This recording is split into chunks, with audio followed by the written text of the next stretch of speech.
Alright, jabronis, the moment that you've all been waiting for. The HTG League 2016 draft is this weekend. Damn right, son. About to blow the top off this thing. We're coming at you hot on a Wednesday. Can't wait to get to Saturday. Prove my mental, physical, sexual dominance on the league. Whoa, the trifecta, huh? We had a big week last week. Tom and me were going to try to podcast, and we weren't able to get it done. He was high rolling all week, going out with vendors, free lunches, living the dream. Well, that's just how I roll. And I'm sorry to our league that I let y'all down there, but I just had bigger stuff to do. Luckily for you guys, I don't have anything else to do. So I came in prepared today. Let's go ahead and get this thing started. Two big things for us last week. One, the Olympics. Two, UFC 202. Right on. The Olympics, man, the stuff is amazing. Watched a bunch of the Olympics. Me and the wife sitting on the couch drinking a couple of brews. Stuff was awesome. We tore down some golds for the United States, that's for sure. One of the most interesting things was the Ryan Lochte debacle. I think that it was amazing that we dominated in the medal count. I want to say we were 50 or 60 ahead of the next nation. Michael Phelps obviously did great. We just did our usual thing, U.S. dominated. All the sports that actually matter. I think Michael Phelps just needs to be his own country. He definitely could. Next thing we got up, UFC 202, man. McGregor awesome. Diaz. That was awesome. I enjoyed that whole card. There was some good fights in that. So it was great top to bottom. Fighters definitely delivered. Everyone fought like I don't know what. I mean, it was amazing. There's some knockouts. I think the only decision that I really remember is the last fight, and it was a 5-round war. Diaz's face, man. McGregor was using him like a punching bag for sure. But that fight was good. I was a little disappointed that the decision went to McGregor, but that's business there as far as I'm concerned. So we also have NFL preseason and HTG League preseason going. Pretty sure Cromer's at mock draft 600 and something by now. I believe so, yeah. Tom, how are you feeling about it right now? I've never really done any mock drafts before, but I got on the site and I've done a couple of them at the number 5 spot. And I just don't like the number 5 spot, man. I really do not. It's like, man, this sucks. But anyway, it is what it is. I'll figure out how to make it work. No draft spot trades. Yeah, I realize that. You'll have to thunder cookie yourself if you do a draft spot trade. I don't give myself thunder cookies. It just doesn't happen. That's not how it works. My big thing in the preseason, Ryan Matthews. He's amazing.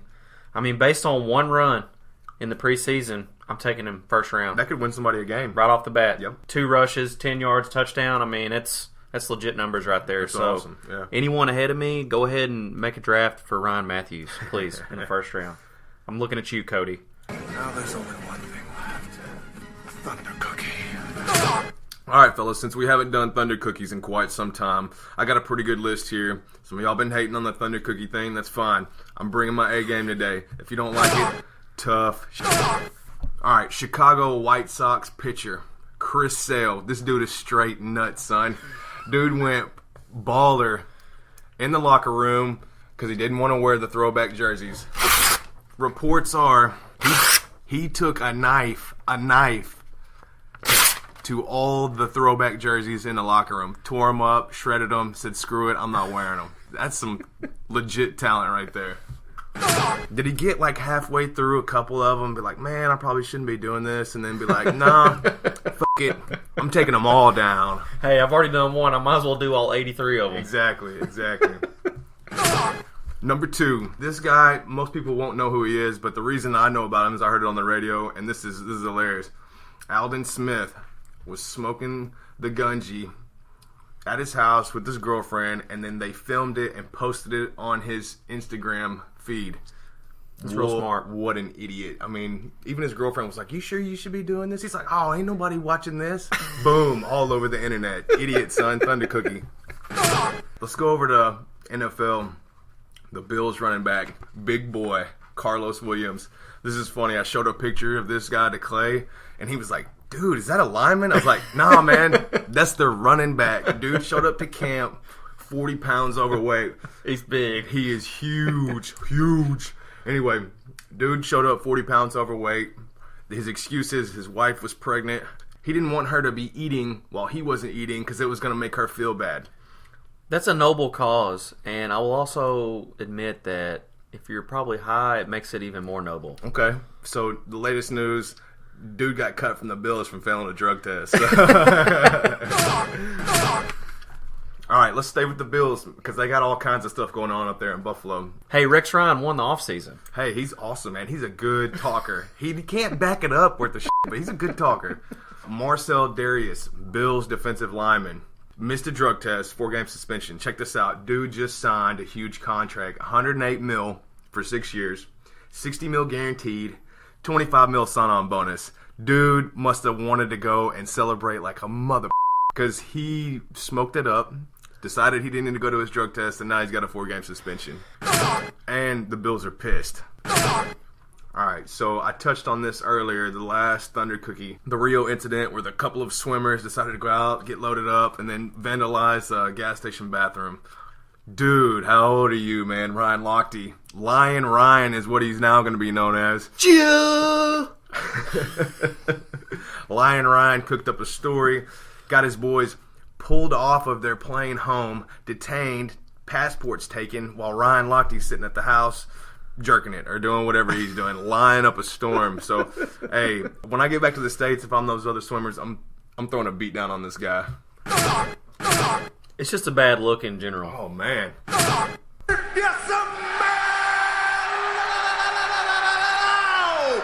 Clay Jones Is cooking. All right, guys. Tommy, you're going supersized today. We're going to make you sit through hours and hours of podcasts. I've got several numbers for you. We'll start it right off the bat. 23. Lay it on me. Number of the week, 23. What do we got? Michael Phelps gold medals. That makes sense. Interesting. He has more gold medals than 63 countries since 1896. That's a long time. And it's also including some decently heavy hitters in Summer Olympics like Jamaica and Argentina. So kudos to Mr. Phelps for dominating the Olympics and winning tons and tons of gold medals. Second number I got for you, 5. Lay it on me, man. More rounds of McGregor-Diaz that I'm ready to watch, man. There is no joke about that. Both of the fights have been pretty brutal. Both of them have almost gone the whole distance. So if they're going round 3, I'm really wanting to see what's going to happen. They went after it. I was impressed with both guys. I was a little bit disappointed in McGregor's cardio there in the 3rd round, but he came back strong in the 4th and was able to finish off in the 5th.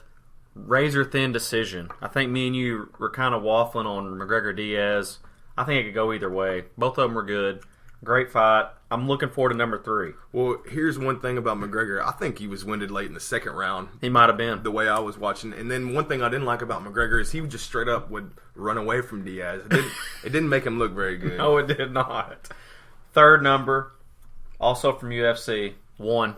The amount of fights that I got correct out of the 3 that I predicted. Right on. So do the opposite of what you do. I think Pele hopefully funded his whole trip based on my going the opposite of my predictions. I do have some audio from the one fight that I did get right from Anthony Rumble Johnson and Glover Teixeira. Put pressure on him right away. Interesting. Oh! Just like that! Good Lord. Wow! Good Lord, that is a terrifying man.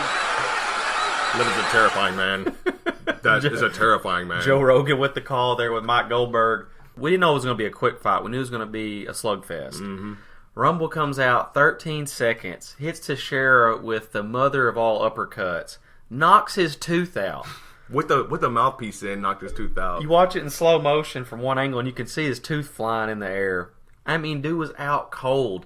He even tried to take the ref down when he came to. And this was probably about a minute. It took him a minute to even wake up, and then he tried to take the ref down. Hey, you got that Thunder cookie, son. Dude, Anthony Johnson has a freaking Thunder cookie. No doubt. Another number for you, 0. Oh, man, 0. The amount of interest that I was able to generate in purchasing football cards for the league. No joke. It was actually pretty funny. I kind of let you just roll with that to see what happened, but I put in a good effort. It would have been fun.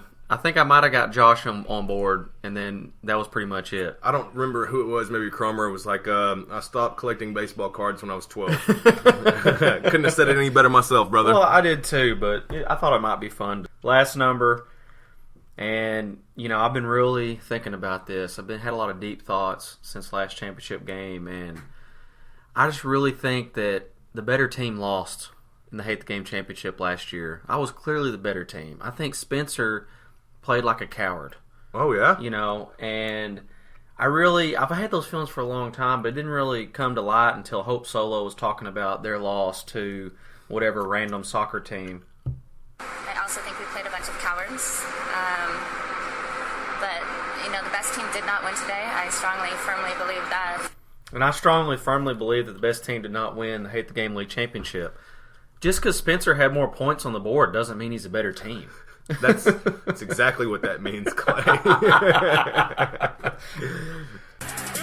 baby. I love me some niggas. Let's rock and roll, baby. All I wanna know, you got your popcorn ready.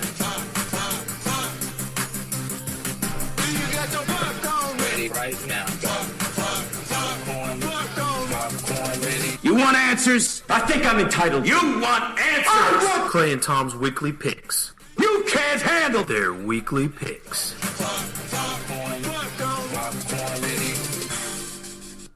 All right, Tom. Weekly picks. We don't have matchups per se, but I think we should go ahead and do what I'm going to call the stupid early Hate the Game League predictions. Sweet. So I don't really have anything drawn up for this, but I'm going to go ahead and throw out a question to you, and then we'll just roll with it. Who do you think makes the playoffs this year? One person is Spencer. Last year he drafted at 9, and he still took the whole league. So what he's basically proven is that it doesn't matter if you draft first or last, you can still make it. So Spencer's got some kind of winning formula. Even though this year's draft is going to be different, I think Spencer goes. I'll tell you what his winning formula is. It's playing like a dang coward. I don't think that fits here. If he would show up and play, just because he gets more points on the board, don't let that make you think that he's a good team or a good player. I'll keep that in The mind. scoreboard lies a lot. So you're going to draft players that score low points. That makes sense. It's kind of like golf, son. I'm going to say first guy in the playoffs this year, I'm rolling Pele. His luck of the Asian failed him last year, but it can't fail him more than 2 years in a row. I think it's just against the rules. All right, let's go number 2. Who do you got, Tom? I'm going to say Cromer will probably make it. He's got that number 2 draft spot, so he's going to get a high priority player there. So Cromer's a pretty good fantasy football player. You can't bench your team, Cromer, by the way. Second guy for me, I'm going to put myself back in again this year because I'm just that good. And you're going to manage your way right out of the playoffs again. Not this time, brother. All right, who you got third spot in the playoffs? Third spot with the number 5 pick is Tom. He's going this year. Okay. How are you going to not manage your way out of the playoffs this year? What's your strategy? The weekend of the last game, if I need to win, I'm not going to Tunica. I'm not going to stay out all night drinking tequila and then, be hungover at breakfast trying to set my lineup. What do you think? You think that'll work? That's a good strategy. If you could hold to that, I probably would put you in the playoffs, but I don't know if you can make that. My third guy in this year is going to be Spencer. I'm going to say that he finds a way to get it done and makes it in. I'm not sure how he's going to do it, but he'll probably just be running around the whole time, running away from competition, being a coward in general. All right, Tom, last playoff spot. Who you got? Ooh, that's a tough one. I'm going to go with the new guy, Sharp, just to change it up here. We don't know anything about Chris, other than he's friends with Josh and Cody, so that might put him a little suspect. He's also friends with Ferrari, so who knows? Ferrari's also good at not making the playoffs. Sure. My last guy in, I'm going to roll with Luke for sure. I think Luke does what he has to do to get the job done this year again. He's going to make 17 trades. He's also going to overclock those computers and make sure you get all the numbers right. You know what I mean? Find out who to play each week. Using Luke as a lead into the next segment, he is the one that pitched the change in the scoring with the running backs getting a bonus for 100 yards. Now, many people said that was a conspiracy theory because Luke's draft spot, he won't be able to get a good wide receiver. Tom and me looked at the numbers. After looking at the numbers, we decided to put it up to a vote because we knew that it wouldn't be, it's not going to make anything unfair. Votes came in. Everyone voted for running back points. Most people voted against wide receiver points. So that was the end of the game there. Sure. I know Ferrari wasn't too happy about it, but votes came in. That's what we got. Yeah, that's why we put it up to a vote because majority rules there. One thing about the rule change is I kind of like it because I thought last season running backs they just weren't a big contribution. Yeah, you get points from them, but it gives you a little bonus, makes them a little bit more valuable during the draft. To Cromer's comment about Luke's doing that because he won't get a good wide receiver, I don't think that's a legit excuse because Luke's drafting 6. I mean, even if everybody takes a wide receiver at 1 through 5, Luke still gets a number 6 wide receiver. So, yeah, I agree. I think it's going to make the league a little more interesting. And after looking at the numbers, it's really only going to affect, I think, 2 or 3 running backs a lot. I mean, guys will get 100-yard games, but you know who was second in 100-yard games last year? Who's that? Darren McFadden. Yeah, how does that even happen? So no one's going to be drafting Darren McFadden high expecting 15 points for 100-yard games. Right. One more thing I got to take care of before the draft. We're going to randomize the schedule. So right now, I looked at the schedule. I'm playing, it's exactly the same as it was last year. Right. So I'm playing Sharp, who was Blaylock's team from last year, so on and so forth. So let's do this. Let's reset. Let's go to schedule. I'm doing this on the computer, by the way, for the people that can't see what I'm doing. Now it's got me playing Cody. Okay. So that's one randomize. So I'm going to do it 2 more times just for nice. You want to do it 2 more times? I mean, that works for me. Okay. Just to let everyone know that we're all we're on the up and up. I'm not hand doing the schedule. This is completely random. So week 1 we got baller status playing against Cody. Y'all my bitches. So let's go back to my tools here. And I'm going to do it 2 more times. There we go. So submit. And then I'm going to edit it 1 more time. And submit. So that's 3 times that I randomized the schedule. So here's our official schedule. So week 1, baller status is playing Too Much Johnson. Ooh. So it has been randomized. That's a big matchup right there. Kind of a grudge match. Cromer, feel free to bench your team against me in week 1 if you want. I will allow it for 1 week.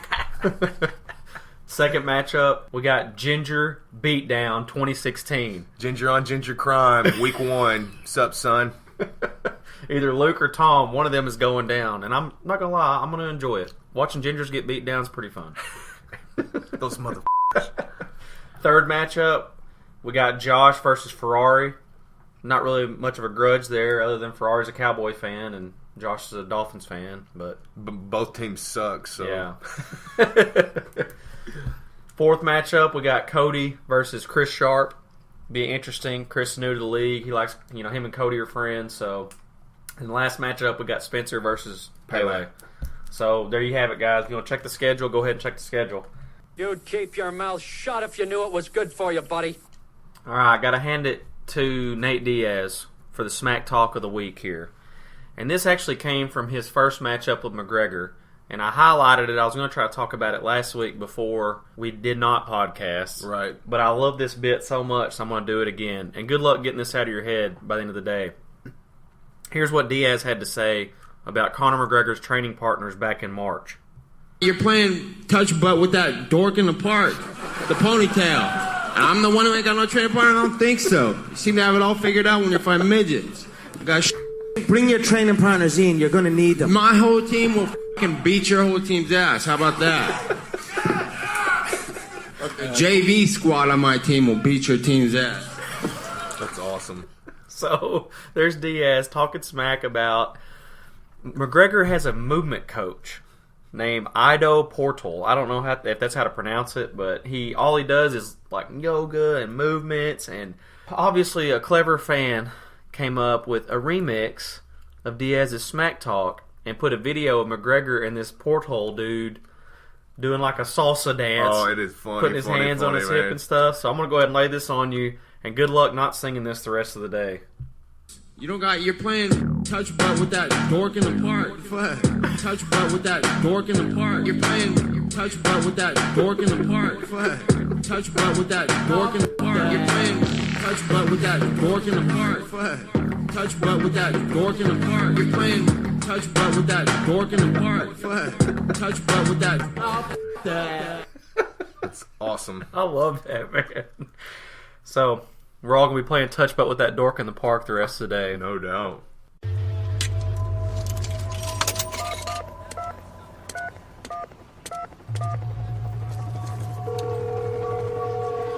Chris, welcome to the league, first of all. Oh, thanks. Glad to be here.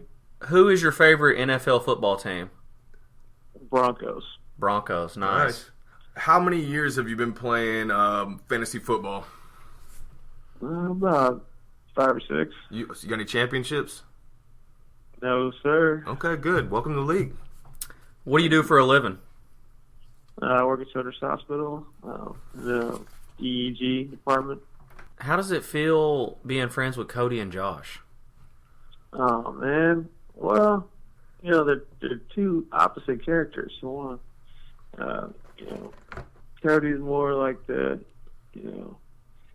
meathead, cool guy, going around like, lifting weights and shit all the time, just trying to, do outside shit all the time, and work on his house and everything. Off his big old pool he's got out in his backyard, trying to get me to scrub that shit out all the time for him, but I'm like, nah. Yeah. And then, Josh, he's a cool character, man, as well. He's more like, chill. He wants to, lay back and kicking it in his house, playing guitar and stuff, How are you going to prepare for the draft on Saturday? Well, how am I going to prepare? Yeah. Well, for one, I'm just going to wing it. Just going to go out there, and I'm going to pick the best players in every spot. You got any smack talk for the league? Oh, shit. Well, don't be looking for $400. Be looking for second place. Nice. All right, Chris. We'll see you Saturday. All right. All right, guys. Here we go. Saturday. Give us the particulars, Tom. Check this out. As you all know, or should know, the draft party is this Saturday. It's going to start at 11. That means you guys need to be there a few minutes before that. Be ready to draft. Also, I've got an 8-seater vehicle, so I'm going to be offering to pick some people up and take them over there to the Fox. That way nobody's got to drive. And then if your women or your buddies are coming up there for the second party, everybody can catch a ride back somehow. But if you want to ride, I'll do what I can to pick you up or meet up with you, and we'll go from there. Bring your money to the draft. We're not playing around. Yeah, we got to have you 50 there. Bring your money. You got plenty of notice. If you don't bring your money, you're going to need some ice after Tom gives you a Thunder Cookie, and you might even need some ibuprofen. That's all we got. It's been emotional. Boom, son, you're done.